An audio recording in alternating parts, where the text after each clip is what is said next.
girls. My name is Mrs. Wilhelm, for those of you who do not have me as a teacher. And then for those of you that do, I just want to let you know I miss you a ton right now in this time where we're not at school. But I'm really glad that we're getting the chance to kind of see you through our YouTube channel. And today we get to do a fun book together, and then I have a little extension activity that you can do with your families if you are looking for something to do. And you can even do it inside in case the weather is not cooperating or doing what we want it to with sunshine outside. So first we're going to read this story called Don't Wake the Bear. This story has an author who wrote the words. His name is Steve Smallman. And then it looks like Caroline Pedler was the illustrator, so she drew all of the pictures. So let's see what this story is going to be all about. It's one of my favorites. We've got some animals. See what's going to happen. Here's our title page. Don't Wake the Bear. Oh boy. I wonder if this is going to be a little bit scary. It was a spring party day, the best day of the year. So why were the animals trembling with fear? They'd heard growling noises and crept up to see a huge bear asleep in the old hollow tree. Oh, I see him. He's in there. He is sleeping, I can tell, because the illustrator and the author worked together to put all of these letters Z's. And when you make that, when Z says its sound, it says Z. He's sleeping. I can see why they'd be so quiet. Oh no, they all cried, but our party's today. How can we get ready with him in the way? I'll wake him up, cried a little brown hare. No, no, they all whispered. Please, don't wake the bear. Zzz, zzz.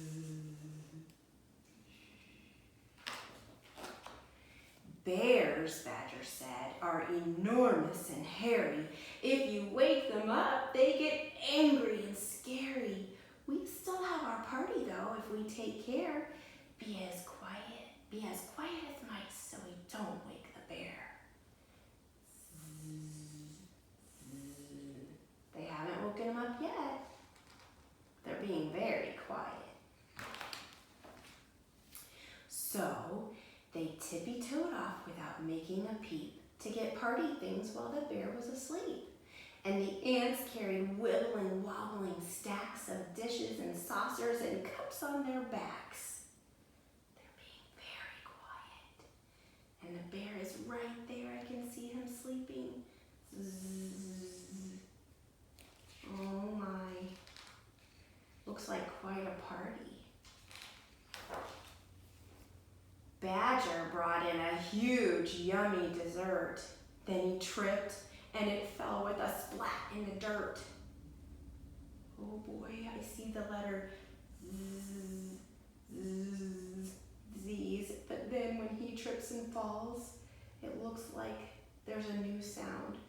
Zzz, zzz. The bear stretched and grumbled, which gave them a scare. Shh, they all whispered, please don't wake the bear. The lanterns were carefully hung in the trees. The mice tied up ribbons that danced on the breeze. They brought in the very last blueberry tart, and their party was now almost ready to start. Oh, wow. Look at their decorations. They even have party hats. They all brought some kind of special treat to the party. Wow, this looks like a very fun gathering. Everybody's invited. Well, I guess everybody but the bear. Then Hare, that's another word for the rabbit, that's his other name, you can call him a hare. Then Hare cried, there's only one thing left to do. And he grabbed a balloon and he blew And he blew till the others cried, "Stop! If it gets any bigger, it's going to." Oh no. I think I know what's going to happen next, but I'm a little bit worried. Maybe we should stop here today because I'm a little bit worried about that. But then again, I think this book's just fiction. It's not real. So maybe we'll go ahead and continue. We'll see what happens next. Okay, here we go. It's going to pop! Oh no, that looks like it was a very loud sound. I wonder if that might have woken up the bear. Oh no, oh no. The bear stretched and groaned and they all held their breath. Then his eyes flickered open and scared them to death. "Run! Run and hide!" they all cried in despair. "Now we're in trouble. We've woken the bear." Oh no. Most of the friends are all running away or flying away. But it looks like the little bunny rabbit's there to stay. Oh my, watch what I have to do at the next page, boys and girls. It turns like this and he's standing up so tall. And it says in big capital uppercase letters, "Who dares wake me up?" growled the bear angrily. Hare said in a small shaky voice, "It was me. Our party is gonna happen. It's gonna start very soon. I was trying to help, but I popped my balloon." Oh no. I wonder what's gonna happen. Oh. "A party?" cried Bear with a grin. "Could it be a big surprise party, especially for me? Oh, thank you for waking me up, little bunny. I'll come to your party and I'll bring you some honey." That's so sweet. And even though Bear was enormous and hairy, they found that he was great fun and not a bit scary. He danced and he partied with everyone there, and they all cheered, "Hooray for our new friend, the bear." I love that story. It just goes to show that you can be friends with anybody. You can all get along. And I really also love that these friends decided to have a little party, a spring party. And actually, oh boy, they ate all the honey. That's a good party. We actually have a little activity that I want to show you that you can do with your families. And we are going to show you with my own kids how we're going to set up a little picnic. And even though it's a little rainy outside today, I'm going to show you how we can make it fun inside. So just give me a moment to get set up. All right, boys and girls, we could not go outside today to have our picnic. It's a little gray and rainy, so we decided let's have some fun and we can have a picnic right inside. I found an old tablecloth that I have, but you could even use like an old beach towel or something, just something fun like that. You could even make decorations if you wanted to, because it's just a fun thing to do for a spring party. You can invite your whole family, and look who else we invited. Pete the cat. Pete wanted to make sure that he was a part of this today too, so that he could see how fun an inside picnic can be. So I'm gonna have my daughter Lauren help serve up some water, and we brought a snack that we thought that a bear would really love too. What do you have, Lauren? So we have some raspberries and blueberries. All right, and parents, a neat thing you can do here is you can have your kiddos help you to count out whatever their snack is in the bowl. And I can actually have Lauren kind of show you, thank you for serving Pete too. Lauren, for like our preschoolers, they might enjoy getting to count like how many blueberries they see. Well, I have 5 blueberries and 2 raspberries. Okay, so you could talk about which has more, blueberries or raspberries. What does have more, Lauren? Oh, blueberries.